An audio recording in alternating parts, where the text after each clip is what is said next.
Hello, my name is Yuval Dorfman, and this is a 3D modeling tutorial. Today we will learn how to model a room that includes walls, ceiling, floor, and the openings for the windows. And we will place a camera inside this room. Let's begin.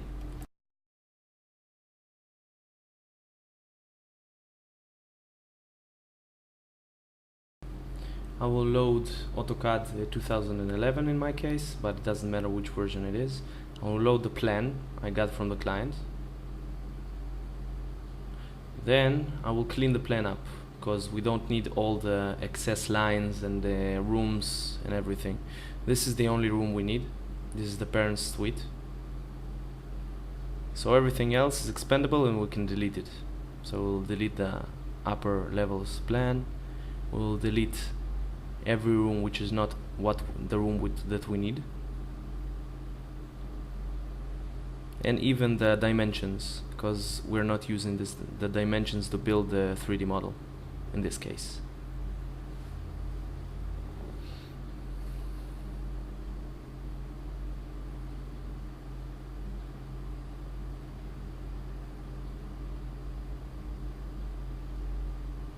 Using the trim function to delete everything beneath the polyline I just built, but that's a whole different tutorial.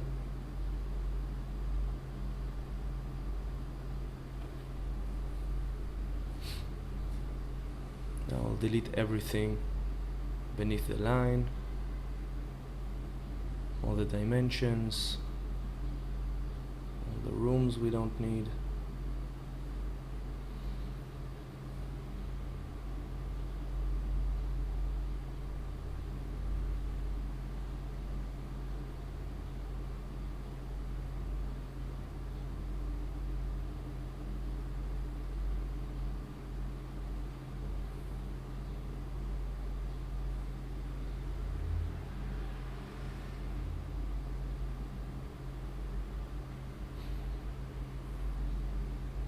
I want to stay with a very clean and understandable plan, so I don't get lost in all the lines. It's by no means a necessary step, but it makes your life much easier when you build the space. Okay, now we have a clean room. We'll save it. I'll call it plan cleaned.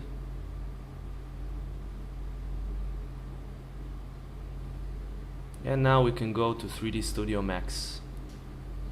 I'm using the 2013 version, but you can use any version you want. I'm gonna import, using the import function, the plan I just created in AutoCAD. First I'm gonna see the units are in centimeters, because I'm using centimeters. If you're in the United States, you can use inches or feet. In our case, it's centimeters. Now I'll import the AutoCAD file, the plan cleaned. Just choose OK.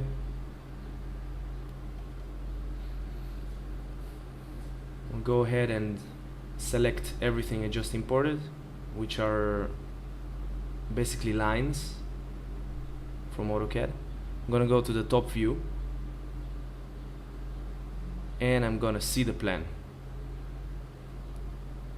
Now I can't group it because I have lines that are hidden, so I'll unhide everything, and now I'll choose everything again, and now I can group the plan.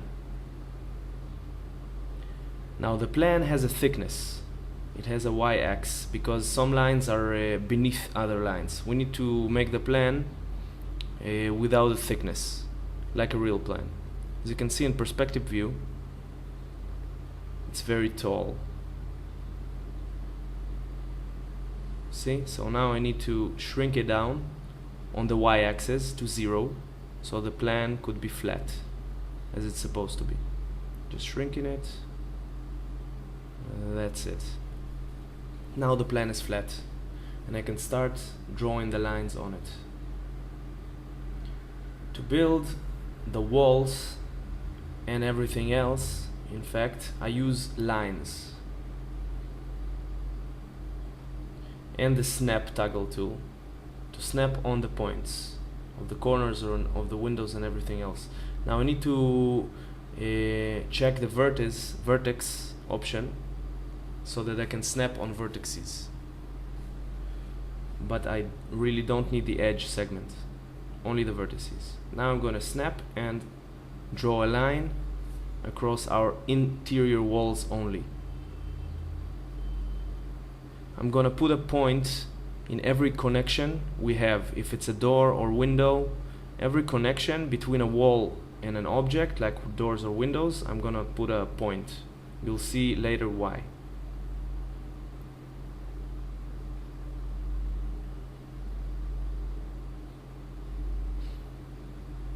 Dot, and I'm gonna close the spline, which is our line. Close spline. Now I'm gonna fix some errors, like this wall that is not straight because we didn't have a point to snap to, so we just need to correct it. It's corrected. I'm gonna go to perspective view, and now we can turn our closed spline into an editable poly. Right click, convert to editable poly. Now we have our floor. To create walls from this floor, first of all I'm gonna shrink it to the Z axis. Now I'm gonna choose the borders, shift and drag it up to create the walls. Now I'm dragging it up 3 times. The first time is to create a line for our lower point of the window, the second time for highest point of the window and the point where the door ends, and the third one is our ceiling. Now I'm going to create boxes in order to use them as reference boxes to match the lines to. The first box will be at length 100 centimeters, which is the height of the box, which represents the beginning of the windows. 210 centimeters represents the end of the windows and the end of the doors, and 280 centimeters represents the ceiling. Now I'm going to take the points or the lines I created and match them up with the boxes. 100 centimeters is the beginning of the window, 210 is the end of the window and end of the doors, and 280 is the ceiling. Now we need to delete the boxes because they were only to measure the height. They have no purpose in the rendering. Now we have floors and walls at the right height. Now I'm going to create openings for the windows. I'm going to give it a texture so I can see it better. I'm going to choose all the polygons representing the doors.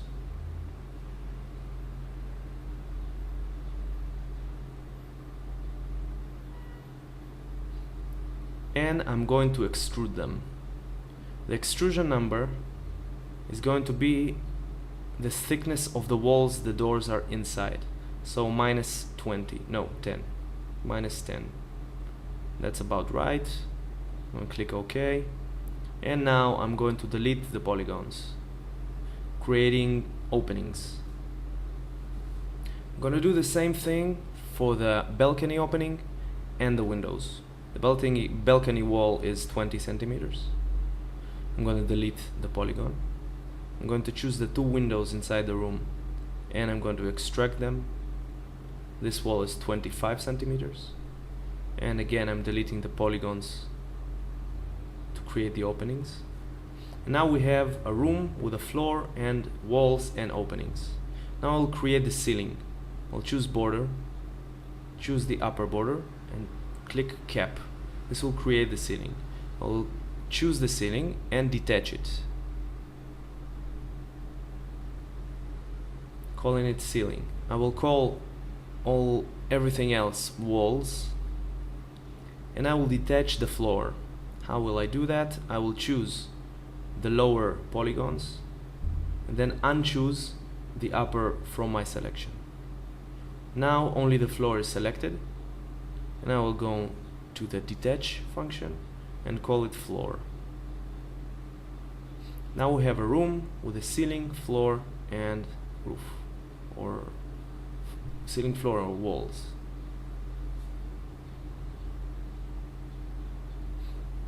And I'll just put a camera inside so you can see how the room will look at the rendering from the perspective point of view.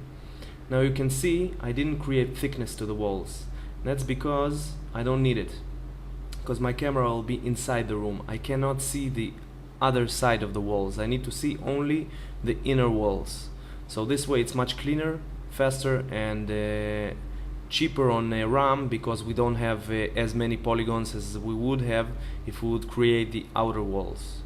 We simply don't need the outer walls, we need only planes representing the inner walls. As you can see in the camera, you cannot see the outer walls. And this is our room. Now I can place the camera outside the room and use the clip manual option in order to clip the camera's view. What this does is starts the camera's view after the red line. So I can place the camera outside the room and clip the walls near the camera. This way the room will appear a little bit bigger because the camera is standing outside of it.